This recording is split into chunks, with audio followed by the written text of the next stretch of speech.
It's Divas That Care Radio. Stories, strategies, and ideas to inspire positive change.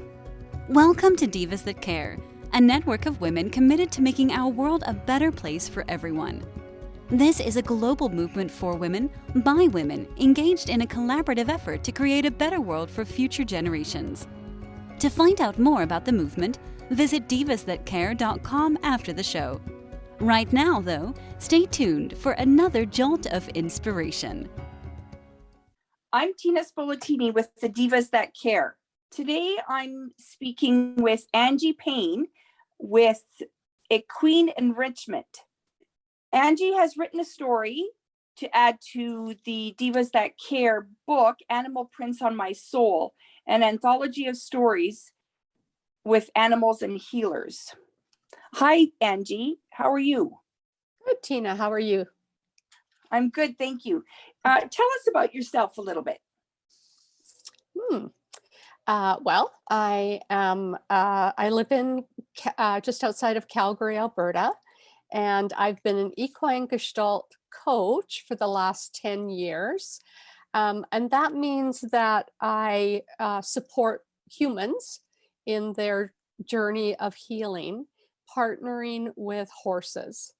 And so it's a somatic-based methodology that says that when we complete our unfinished business, that part of us becomes whole. And so the idea behind it is that we become more whole. And horses, they support me. So they're really my partners in the process.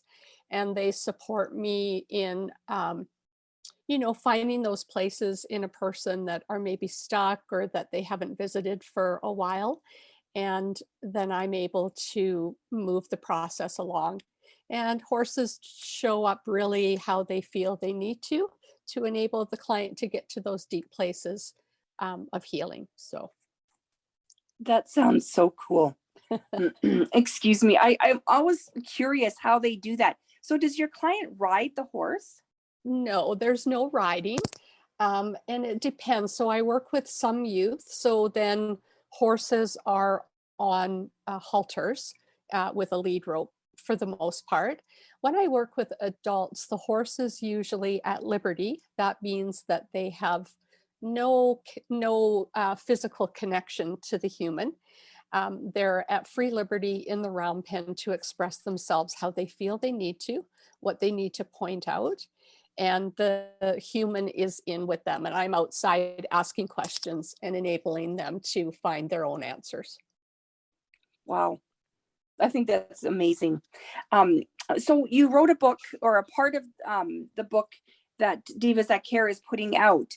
Why did you decide to submit to this book? Well, first of all, I've done a couple of interviews with the Divas That Care, and I really love what Candace has created with women supporting women and being able to get out in the world and share what it is they do. So I really love what she's doing. And when I was approached to submit a story, first of all, I wasn't sure because I don't actually consider myself to be a writer, although I love doing it. But I just really felt compelled to write a story about horses and how they have shown up for me in my life and what I've seen them do. And, partly to share with the world that horses can provide so much more than, of course, riding them. The power that they have is pretty exciting, but they have so much more to offer. And so partly I felt compelled to share that. That's awesome. What is your story about? My story is about my journey, my own healing journey. So there's a few tidbits of things I've gone through in my life and places where I've struggled. So it got a little vulnerable, but I've learned to be okay with that because, if it touches one person, then I feel like that's a really good thing.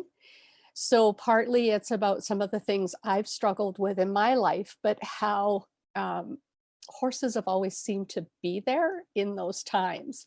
And so it's a story about those times, but also the horses that were in my life at the time and how I see it now. So at the time, I, a lot of times thought that, oh, I'm doing such a good job taking care of these horses. But, when I look back now, they actually have taken care of me many, many, many times in my life.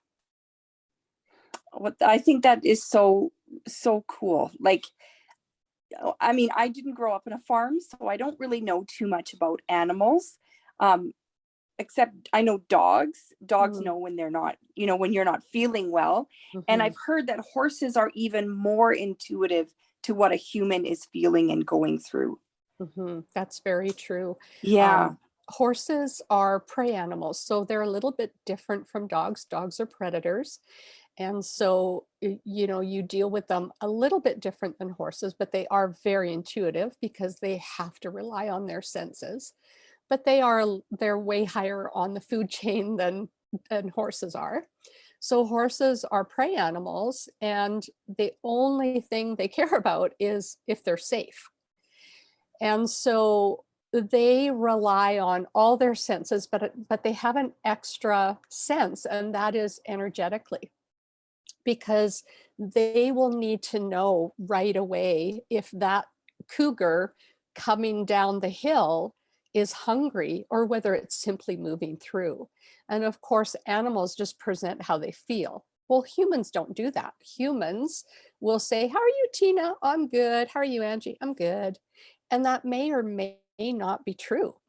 And so with horses, if a predator's like, "I'm good," and inside they know fully that you're not, that can seem a little unsafe to them.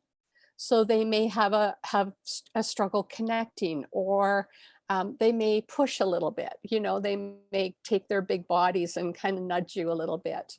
And all of those little nuances tell me that there's something else there that we're not getting to.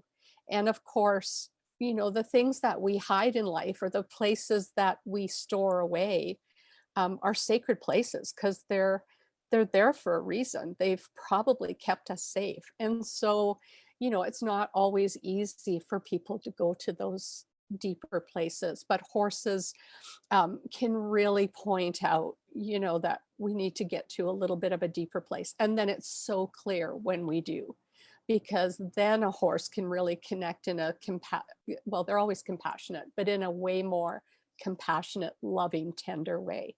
So they can sometimes nudge, sometimes nibble on people's clothing, all kinds of different things that help me to help the client.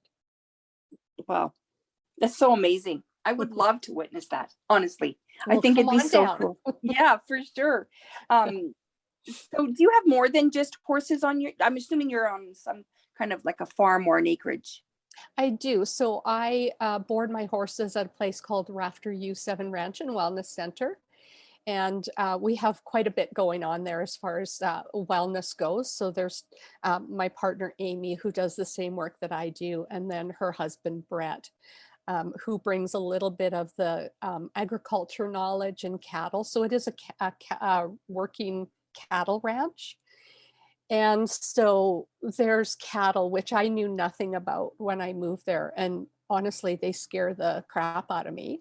But I became really curious about that. And so through my curiosity about what it is they do, we recognize that working cattle is even a way to become more mindful, more connected to the land, really in tune with what's going on in our bodies. So yeah, we've got that going on. We do groups, we do retreats.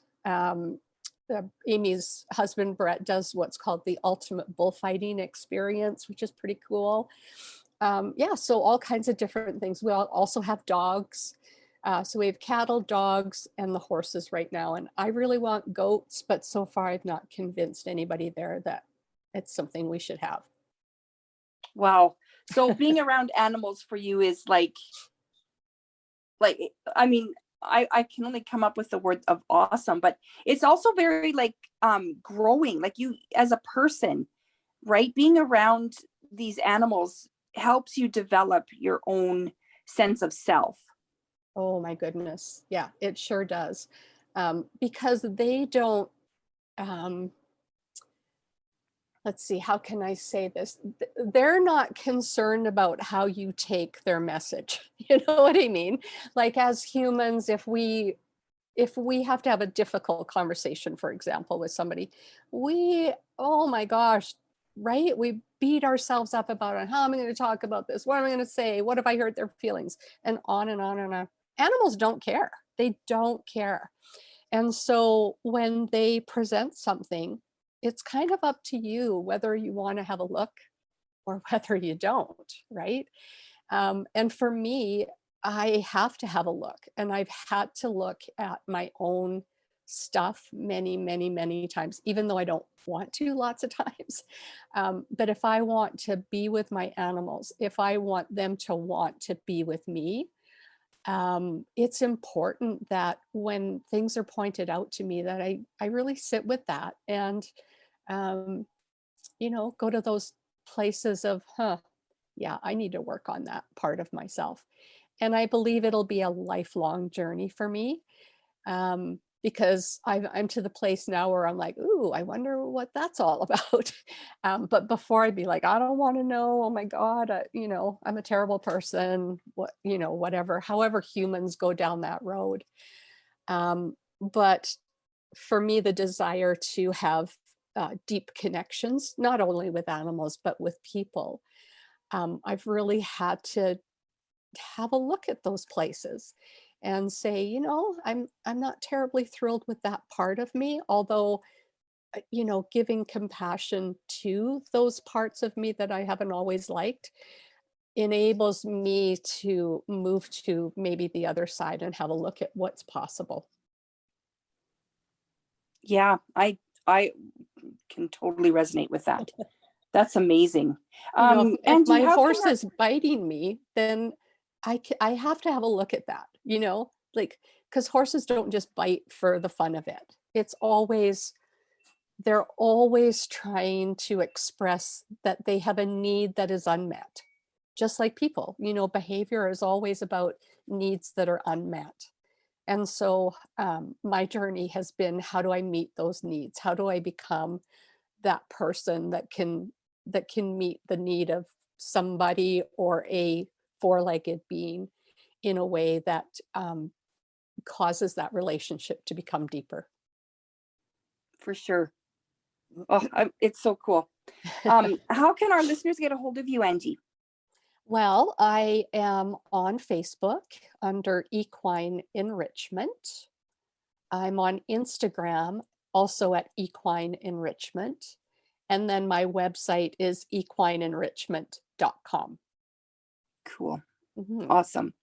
Thank you so much. I learned, I think, a lot.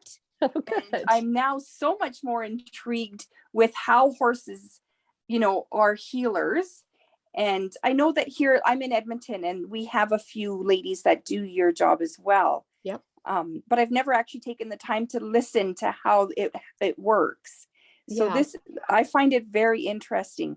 I think there's about 5 of us in Alberta now that practice the equine gestalt. There's many different modalities of partnering with horses, and ours is just one of them.